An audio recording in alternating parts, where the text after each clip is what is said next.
Hey guys, welcome back to the channel. So in this episode of government doing shit that doesn't make sense, let's run over and take a look at Connecticut.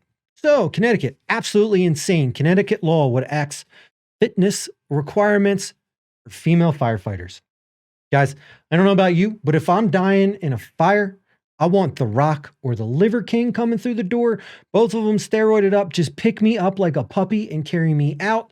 We're going to run through this article and show where if you have a woman, that's more than likely not going to be the case for you. Good luck. I hope you survive. Over here, Connecticut law introduced earlier this month in Connecticut State Assembly would let women skip the candidate physical ability test, a timed gauntlet used by the fire departments across the country.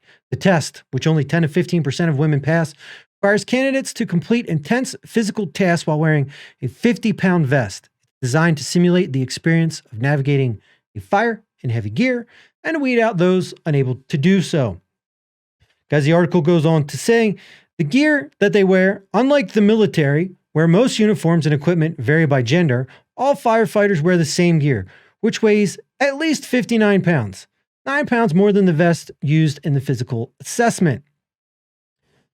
So, this law, introduced by 5 Democratic lawmakers, would offer women an alternative test based on revised physical standards, with the goal of ensuring that additional female candidates qualify for the firefighter positions. Text from the bill states, some firefighters, including women, who have climbed the ranks in their departments without workarounds, say the bill sends merit-based hiring ablaze and potentially endanger Connecticut residents. You can't handle a 50-pound vest, you're not going to be able to rescue a child from a burning building. Guys, child, yeah. What are you going to do when there's a man on the ground or when your firefighter companion is down and you have to carry him out? More than likely, it's going to be a male. You can't wear a 50-pound vest and pass the test.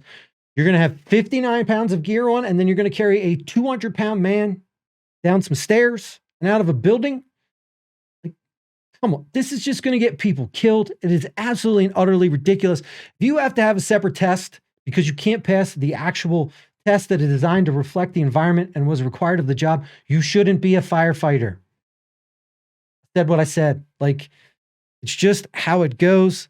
Beyond putting lives at risk, critics say the bill will exacerbate the suspicion common among male firefighters that women simply aren't up for the job.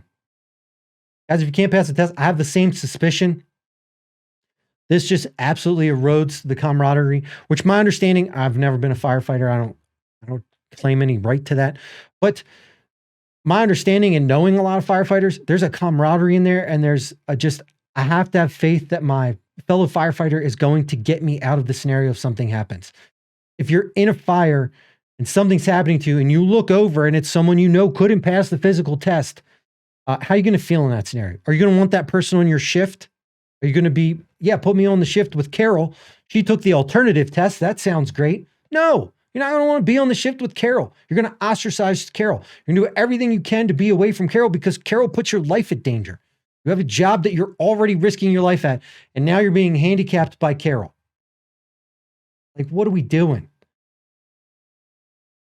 It's a good article. It goes on and highlights a lot of the same considerations and concerns I would have. It highlights in Chicago, they have had the same situation occur. They actually had it with minorities and they had it with women. Both got struck down by the Supreme Court. So there's hope that this won't pass, especially if you live in Connecticut. We don't need this kind of stuff taking hold. Though some fire service tests have been struck down on disparate impact grounds, the candidate physical ability test is not one of them. Developed and validated by the International Association of Firefighters, it has survived multiple discrimination suits, mostly from women, and has received the blessing of the Equal Employment Opportunity Commission, the agency that enforces civil rights laws in the workplace. So, anyway, if you disagree with me or the article, that all this says, all this, in my opinion, says is that women shouldn't be firefighters. I think this sets women back. This is another attack on women in our culture. If you have to make a separate test, if you can't do the test, life's hard. If you go climb a mountain, the mountain's not like, oh, hey, you're a woman with little itty bitty legs. Let me shrink myself for you so you can get to the top. No, the mountain is like, I am what I am. The test is what the test is. You go to the gym, you lift weights. The weight is what the weight is. You can either pick it up or you can't. I think the firefighter test should be the same thing. You can either pass it or you can't. If you pass, cool, you're a firefighter. You can go save some lives. You can go be a hero.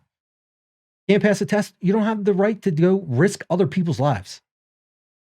Garbage. Just more garbage, more trash. Thanks. Less government, less oversight. Pass the test. Otherwise, don't be a firefighter. I'll catch you in the next one.